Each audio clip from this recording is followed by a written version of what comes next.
everybody, what is going on? It is Dunbar Snackbar with MLB 13 the show, and finally we've got Game 3 of the World Series. Tigers, Braves. It's been awesome in this postseason already. The last game was kind of a nail-biter. I mean, we had to go ahead and bring Kimbrel in the ninth to go ahead and get the save, as we saw the Tigers really starting to come back from a 3-0 deficit. So the game ended up being 3-2. Now we are back at home, and this is something that really gets me excited because I really can't think of a time that I've been able to win the World Series at home since I've started this channel. So it'll be kind of cool if we can go ahead and do this. Of course, you know, we've got to win it here in at least 5. Now, the Tigers do have home field advantage because the American League did win the World Series. Beachy versus Sanchez in this one. This is going to be interesting.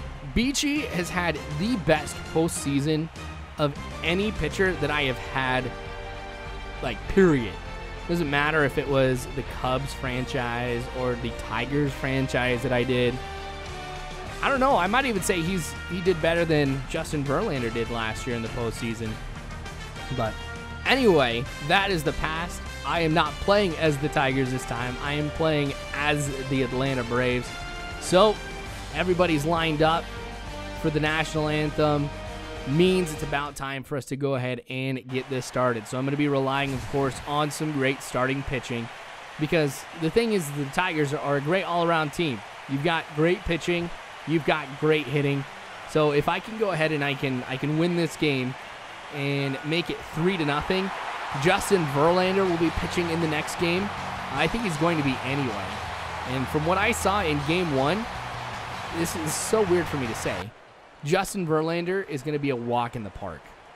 So, anyway, Prince Fielder going to get a hit up the middle, but Ugla, look at that.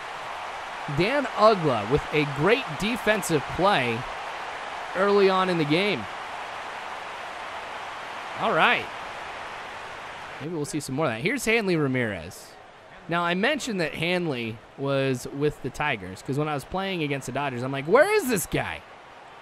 I totally thought he'd be able to, you know, really put a big hurting on the Braves and the pitching, but lo and behold, here he is, and he really hasn't been able to do too much damage here. He has been able to get a couple of hits here in the World Series, but nobody has done more harm than Miguel Cabrera.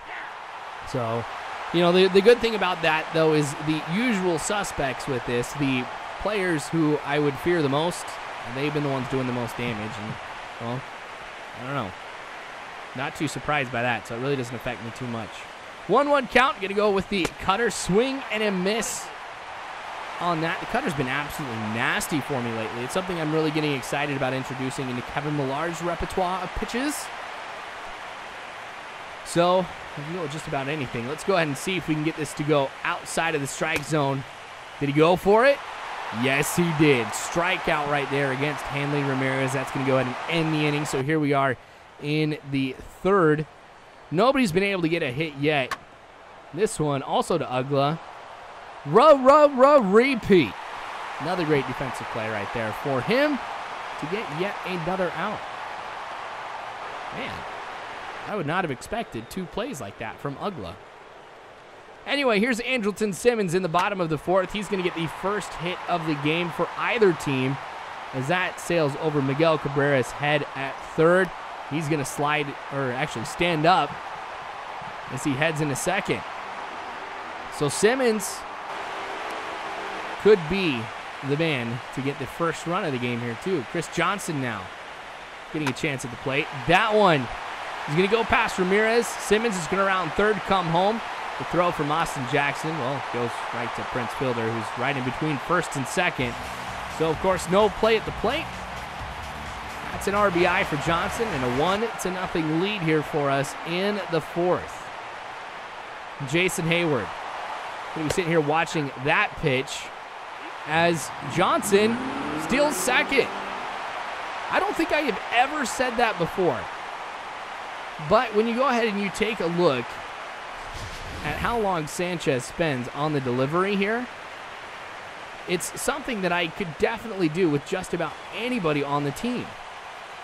So I might even go ahead and try and steal third, except for the fact Nice swing at that one. So Hayward gets Johnson on over to third. Just kind of messing around with the computer a little bit, just kind of edging towards home.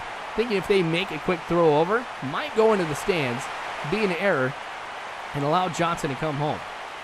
So here's Freddie Freeman with an 0-1 count, MVP from the regular season. That one hangs over the middle of the plate, which I'll be able to hit into right center.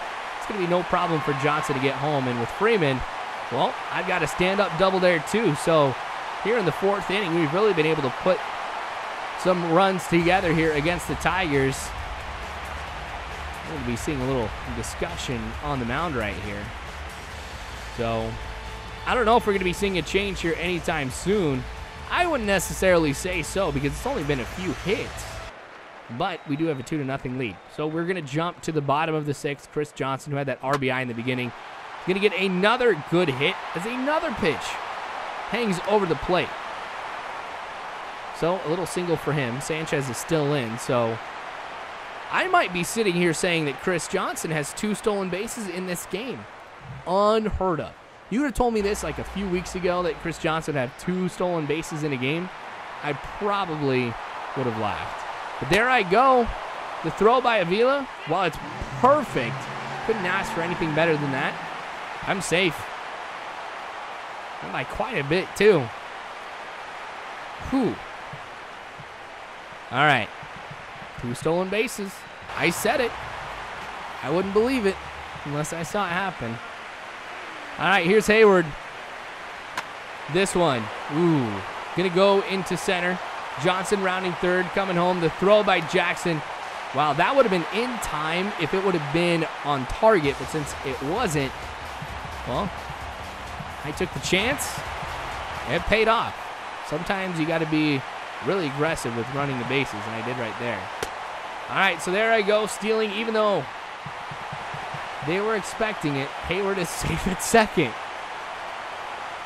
I might be doing this all day. This has been the weakness for the Tigers, and there's no better team that I can think of to really exploiting how long these pitchers are taking with their delivery. I mean, I've been able to do it against Justin Verlander. Here I am doing the same thing against Sanchez. Safe at third. You know, runs are easily produced this way. Count's full right now to Freddie Freeman. And on that one, should have probably let it go. But catch will be made out there in left. So Bosch will end the inning. And here we are on the top of 7. So Miguel Cabrera right through the middle. You know what's interesting about this? This is the first hit of the game for the Tigers. Beachy having another ridiculously good game. So a no-hitter through 7.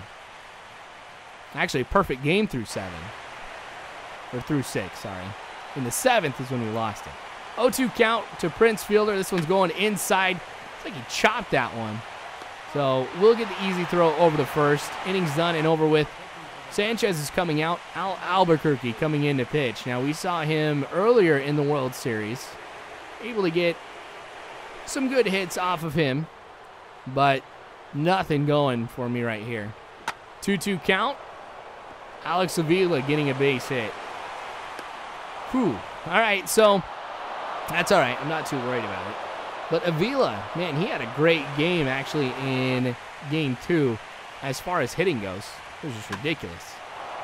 Now that one was low to Saunders. We'll make the catch out there in left. And so here we are in the 9th. 3-0. Kimbrel coming in. So as I mentioned at the beginning of the video, he was in the night before. Did get the save. Energy down just a little bit, but I feel comfortable bringing him in right now. I probably could have brought in Walden or somebody else, but you know, here in the World Series, I definitely want to go with the pitchers that I think are going to do the best. Now, Kimbrel gives up a hit, and that seems to be how things have been going lately with him. He allows one hit, just one hit in the 9th inning, so I'm not going to get too worried about that. Besides, it was Victor Martinez who got the hit too. So, Vmart, I'll let that slide. All right, Omar Infante getting a chance at the plate here in the top of the 9th. Now he'll be having Victor Martinez over there at first. But with just a couple pitches right there, he's already down 0-2. Could finish him off here with a slider. Worked against Hanley Ramirez earlier, and it works right there against Infante. That one wasn't one that he swung at. That was just right on target. 1 out now. And here we go. Austin Jackson definitely has some speed. He's going to hit this one in the left. The play will be made by Justin Upton, who will make the throw over to Ugla. As if V-Mart would try and go on that. Actually, I wouldn't put it past the computer to try to do something crazy right now. We're 1 out away from winning game 3. So Kimbrel facing Miguel Cabrera now. Going to keep this one low and inside. It works. It's on the ground. Dan Ugla makes the throw over. We are 1 win away from being crowned champions of the 2013 World Series. Man. Anyway, we're going to find out what happens in the next video, so make sure you guys end up watching that. Thanks for watching this video, though, too. Make sure you subscribe if you haven't already. You can follow me on Facebook, Twitter, all that great jazz. All you have to do is check the description below. But you guys are phenomenal people. You really are. Thank you again, and as always, I hope you guys have a good one.